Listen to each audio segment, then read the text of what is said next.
A NoMoreStinkyMonkeys.com production. When I was in the Boy Scouts at the age of 11, I had very little knowledge about rock and roll, but I was very intrigued. At the time, I was as drawn to the art of an album cover and the design of a group's name as I would be to the music. Our regular scout leader needed an assistant. He hired a younger Vietnam veteran with a cane to work with us on Monday nights. This was 1977 or 78, and oftentimes the veteran was not interested in what we were doing, so he'd sit at his table at the main table in the front and listen to his boombox. And the cassettes he had laid out in front of him were always Pink Floyd and this act. The covers of the albums drew my interest first, but so did this strange man and the music he was playing. It was like nothing I'd ever heard. When I became a fan of both bands a couple of years later, I would realize how iconic they really were. The opening chords to this next act's biggest hit is one of the most recognizable in the history of pop music, and that is why they are number 166, Deep Purple. In London of 1967, the Searchers drummer Chris Curtis had a concept for a revolving band named Roundabout, in which supergroup type players would come in and out of the band and make it eternally fresh sounding. Two business partners loved the idea and signed on for it. But as Curtis started hiring the initial band members, he lost interest in the project, and the business partners were forced to let him go. But the two guys he hired stayed on and formed the band. They were organist John Lord and guitarist Ritchie Blackmore. Soon they hired bassist Nick Simper, singer Rod Evans, and drummer Ian Pace. And after trying to find a new name for the band, Blackmore suggested Deep Purple, named after his grandmother's favorite song from the 1930s. Their first album, Shades of Deep Purple, was a big success in America, based off their first single, a cover of Joe South's Hush. Hush went to number 4 in the U.S. singles charts, but the song in the album failed to catch on in America.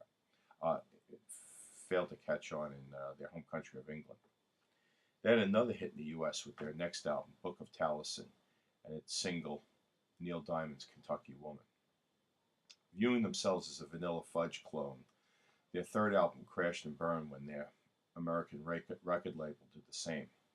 With this failure, founders Lord and Blackmore decided to go in a heavier direction, which meant getting rid of their singer and bassist, who weren't equipped for that kind of music.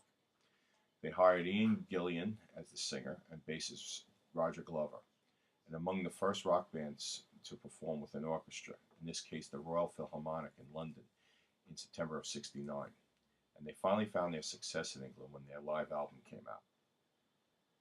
But it was still not the heavier direction Blackmore had in mind, so their next album, In Rock, started to go that way and is considered, along with Black Sabbath's Paranoid and Led Zeppelin's second album, the beginnings of the heavy metal genre. The album Fireball was another success, but it was during the recording of Machine Head in Switzerland that the band had its greatest inspiration. Plans to use the Rolling Stones studio at Montrose Casino were thwarted when someone in Frank Zappa's band fired a flare gun into the ceiling and burned down the casino. That inspired their most famous song and one of my favorites, Smoke on the Water. Highway Star and Space Truckin' were other big hits off the album, and they regained their popularity in the U.S. They released a live album called Made in Japan, which is so popular and influential that Metallica drummer Lars Ulrich considers it his all-time favorite album.